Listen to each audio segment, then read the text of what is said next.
He stuffed $1 million into a bag maker's sofa as a birthday gift for his mom, but she just looked down on it saying it was not that soft. Having too much money became a real headache for Mike Walker. He hired a team of 50 people just to dig holes out in the wild and bury stacks of cash in them, or hide it in the ceilings of rundown houses.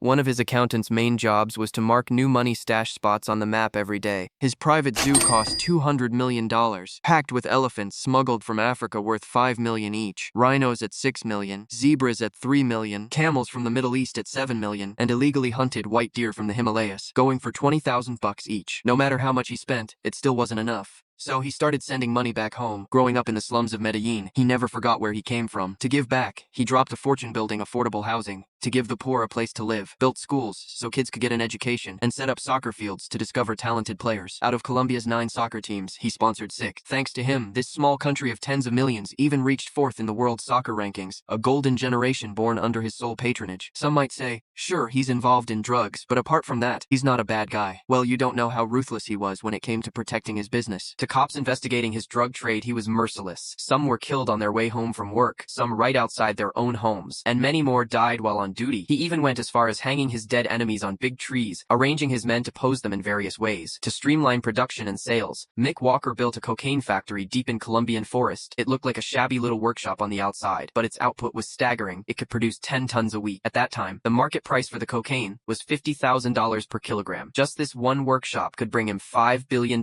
in income. In just 5 years, Mick Walker became the top drug lord in South America. But by then, he wasn't satisfied with just being a drug lord. He wanted to be president. To us, a drug lord becoming president sounds crazy, right? But to the people at the bottom in Colombia, Mick Walker had nothing to do with being a drug lord. He was seen as a philanthropist, a real estate mogul, and an angel investor. So when he announced his run for president, he got almost 100% support from his hometown. Plus, his speeches were incredibly inspiring. Every time a speech ended, there'd be a big giveaway event. Everyone thought Mick Walker was just one step away from becoming president. But when he was about to enter the Capitol for a meeting, a security guard stopped him. No tie, no entry. Mick Walker didn't lose his cool though. He quickly pulled out a wad of cash from his pocket and said, "Es una corbata muy bonita. Me la regaló la novia." Sí.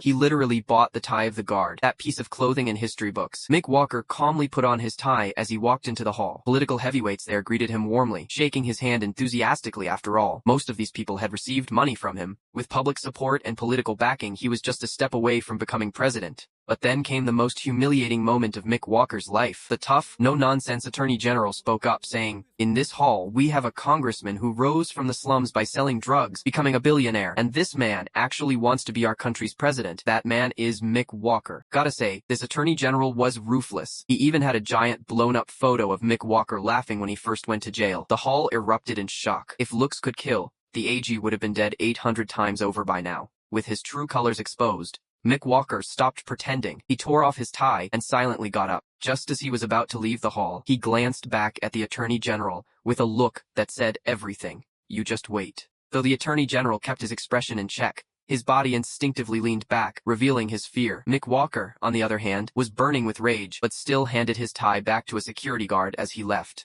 With his presidential dream shattered, Mick Walker decided to go on the offensive. He hired a bunch of young guys, putting them through endless bullet training every day. The tough Attorney General clearly sensed trouble, but he wasn't alone. Jack Morgan, an American undercover narcotics agent, had been investigating Mick Walker too. Before the Attorney General set off on a trip, Jack Morgan kindly gave him an upgraded bulletproof vest. The next day, with a convoy surrounding him, the Attorney General was on his way to an event. But just as expected, the attack came. The Attorney General was ambushed by drug dealers in broad daylight. Even the bulletproof vest couldn't save him. His death sent shockwaves through the Colombian government, finally waking them up. They put a bounty on Mick Walker's head, $100,000 for any useful tip. But this was just the beginning of the troubles for the drug lords. What they were really afraid of was a piece of paper with the American bald eagle on it. That's the extradition treaty. Now any Colombian caught smuggling drugs into the US could be sent there to face punishment. Back then, if you were in a Colombian prison, as long as you had money, you could enjoy good food, fine drinks, even throw parties. Nobody cared. But in the US, it was a whole different story.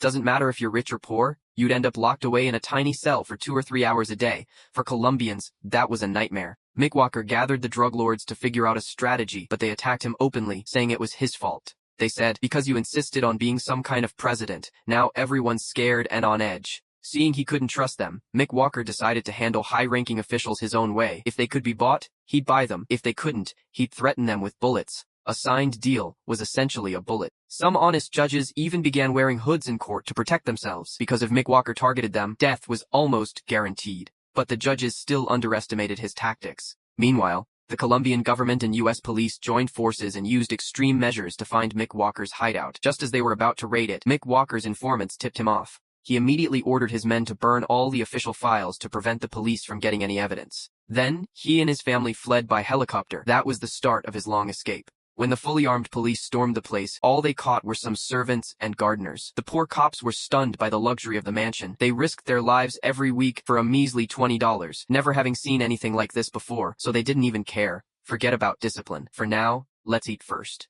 Even though Mick Walker managed to escape, there's a saying going around the U.S. police force. Bad guys have to be selfish and lucky, but good guys only need to be lucky once. And today's the cops' lucky day. Maybe they found an unburnt scrap of paper amid the ashes. Using the info on that paper, the police raided a nondescript building in downtown Medellin and caught Mick Walker's top accountant. He knew everything about Mick Walker's operation. After being arrested, he described a cocaine empire making $60 million a day. There was so much criminal evidence against Mick Walker that they filled an entire room at the Supreme Court, which is the only safe place to store it all. This evidence alone could lock Mick Walker up for 100 lifetimes. Then, following the leads, the police also took down Mick Walker's cocaine factory deep in the jungle. So, in the middle of all this trouble, you want to guess what Mick Walker did? He bribed the Colombian anti-government armed group, the M19 guerrillas. The next day, the team launched a surprise attack on the Supreme Court. They took over 100 hostages and demanded an end to public trials and the reinstatement of confiscated wealth, but that was just for show. Colombian army sent out guerrilla forces, and they quickly got crushed, but not before causing heavy casualties, including half of the Supreme Court judges. Before retreating, the guerrillas completed their real mission. They stormed into the room, holding Mick Walker's evidence, poured gasoline over the files, and set everything on fire, destroying all the evidence. In the US, the mafia would kill witnesses to keep them from testifying, but in Colombia, Mick Walker chose to destroy the entire court instead. When the guerrilla leader came to Mick Walker for the reward, Mick Walker showed him a prepared $2 million in cash. If you think Mick Walker was a man of his word, you're dead wrong. This is Mick Walker. He shook Colombia, baffled the DEA, and was a drug lord devil in disguise. Wearing the mask of a philanthropist, he did the dirtiest work, carrying the image of a hero but hiding the deadliest fangs. And his madness was only just beginning. That's all for today, guys. In the next part, should I bring the whole season in one video, or should I just keep going like this, episode by episode? Let me know in the comment.